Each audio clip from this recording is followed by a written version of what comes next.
As investors, the need for accurate data really goes to the heart of everything that we do. Without it, we can't invest effectively or efficiently. That's especially relevant when it comes to sustainability, and it's that critical need for accurate data that's brought me here today.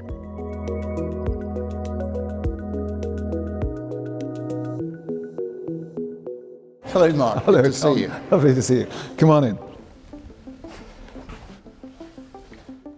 Tom, this is Nicolaj. Nicolaj, how do you do? Pleasure. So we're here to talk about this paper that we wrote called Emissions Gaming, which I think you've both seen. And essentially the paper states or sets out how the potential for gaming is really very significant when it comes to greenhouse gas emissions.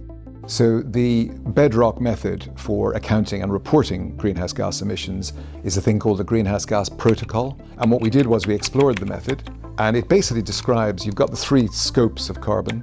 The protocol lays out for each of those scopes various methods and approaches and data sets that it's perfectly okay to use under the rules.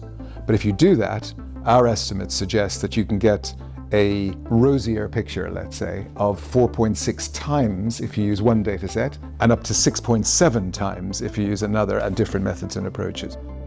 We need meetings like this where we gathered various stakeholders around the table to be able to discuss challenges that we're all facing.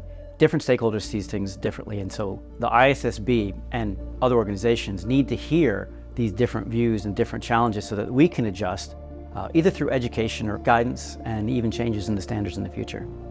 Accurate data on the greenhouse gas emissions is important for the scale of the opportunity these companies have.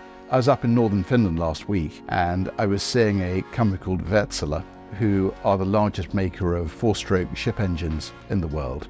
They've invested a lot in the last decade to make sure these engines can run on zero carbon and low carbon fuels. But those fuels are more expensive than normal fossil fuels. The measurement of the emissions and the price of those emissions is really important because they basically end up inflating the price of the fossil fuels, which makes the zero carbon fuels a more economic option. If you don't have a unit of account, i.e. you don't really know that $1 is $1. $1 could be $4.6 or $6.7. Clearly, it's very difficult to price risk.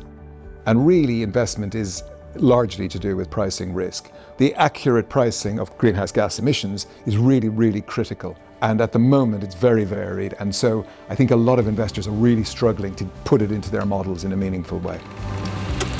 This needs to happen to create the accuracy that we as investors need so that we can direct the capital to the areas of the greatest impact.